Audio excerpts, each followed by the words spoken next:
The sacrum bone in my spine is completely missing, and my spinal cord is a bit like an old battered rope. This affects my nerves from the waist down.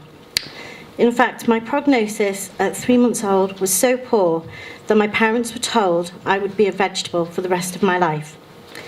With that prognosis, I feel if my mum was presented with this information while pregnant, she would definitely have chosen to have a termination. As a child, I could walk, but I started to struggle in high school and began to use a wheelchair. Using my wheelchair opened up a whole new world for me, as I used to do lots of exercise when I was in school. I used to push to different places in my chair to see different people. I always tried to do more to try and prove I was not lazy, as people had said this of me, and that I was attention-seeking when I said I was struggling to walk. This has stuck with me through my life, and I have gone out of my way to try and disprove it at times. I would not seek out support, and I would try to mask my feelings to portray that I was always happy. As a result of my physical disabilities, my education suffered, and I did not get a proper education. At 16, I was homeless for about 6 months. I used to go into McDonald's in Chester and get ready for school in the mornings. I even did my GCSEs when I was homeless as well. I managed to get an appointment with a local homeless charity. They offered places at a scheme that was for young people. But when I looked into it further, all the places were inaccessible to wheelchairs, so I could not access the support to get off the streets. At the time, I was in an abusive relationship and I went on to marry him. My family home life was not good, so I did not want to leave him to go home. I eventually opened up to someone in the church about the violence, and they said that they did not believe me, as I had not said anything earlier. There were assumptions that my partner was my carer, and people would comment that he was good for taking on the responsibility of caring for me. These assumptions have also been made in my current relationship.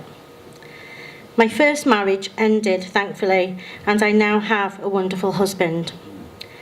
Throughout my life, a lot of the surgery I have had was to help me to be able to walk. This was experimental and not viable, as my feet did not form properly, and this meant I would never be able to walk properly. Being in my chair gave me independence. I was isolated before this. But to others, being in a wheelchair was seen as a disadvantage, and they were trying to ensure that I would not have to use it. I wouldn't change that I have the diagnosis, as that is who I am, and it has given me a lot of opportunities. For example, I am the only person in the UK with my disability to have had children. My children are really accepting of me being a wheelchair user. I have 3 children. My 2 eldest are Zoe 15 and Sam 11. When Zoe was little, we used to go out and about and people would stare.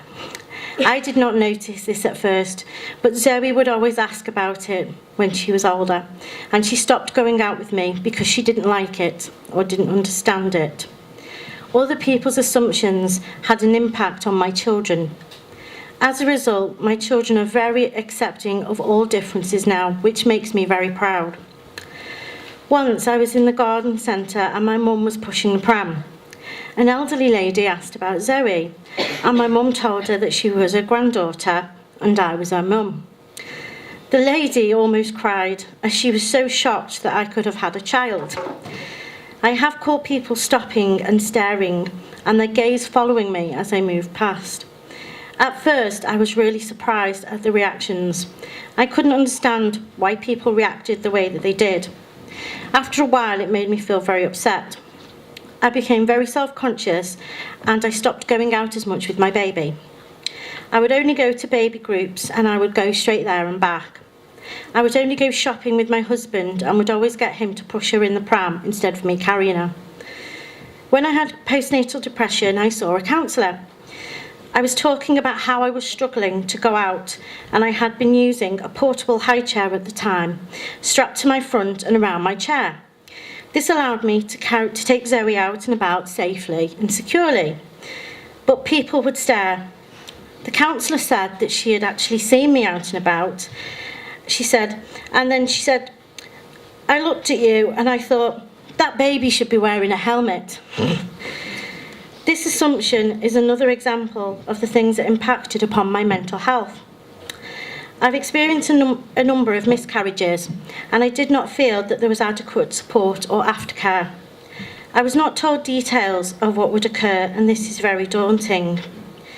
People are sent home when they are having a miscarriage, and they are told that things happen naturally, but they are not told the process. So when it does happen, they are very shocked and upset. I also lost my baby daughter, Jasmine, to a heart condition. She passed at 35 weeks, and I had to wait 1 more week to deliver her because the delivery suite was busy. After this, I had PTSD, but this took 5 years to be accurately diagnosed. During this time, I went to an appointment for support. In the waiting room, there was a baby clinic on at the surgery, so I was made to wait in a room full of new babies. Here I was told by someone who said that they weren't qualified to make the assessment and they did not think I had PTSD. In 2013, I was discharged from the mental health services at that time because I could not access the appointments due to my disability.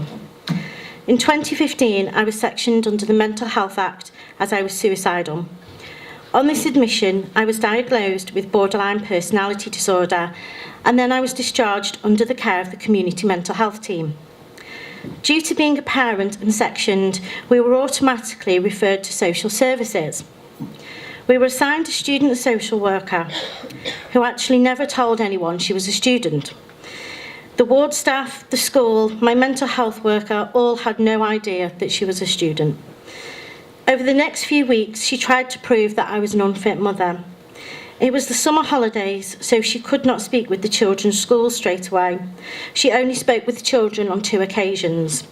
She made a report based on her own observations, with no outside input from other agencies, and with only a small amount of contact with myself, my husband, and the children. The social worker formed an incorrect opinion of me and tried to prove that I was an unfit mother. Only a few days after I came out of hospital, she spent an hour verbally battering me and accusing me of things that weren't true. This was during a psychiatric assessment in my home. I could not say no to her being present. The psychiatric nurse went on to make a complaint following this meeting.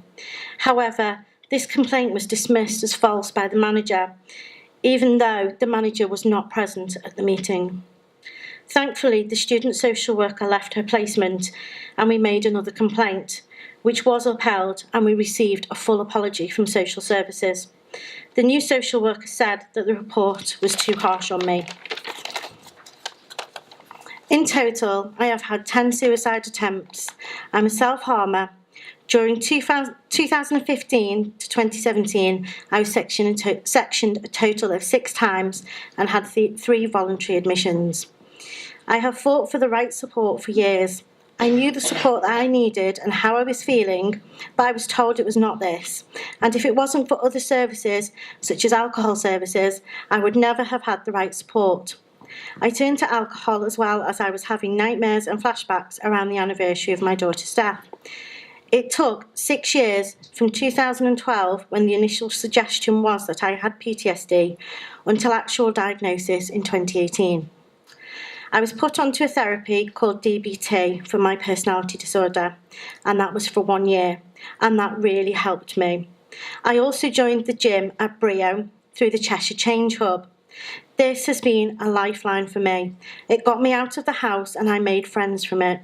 I feel exercising improves my mood and helps my disability, as I get a lot of back pain, and this is strengthened through exercise too. Working with the PTC is amazing. I've met amazing people who I would never have normally met. The support from the group is lovely. As a teenager, I decided I was going to change the world. My story might not do that, but I hope that it does change the world for others who are struggling. Thank you.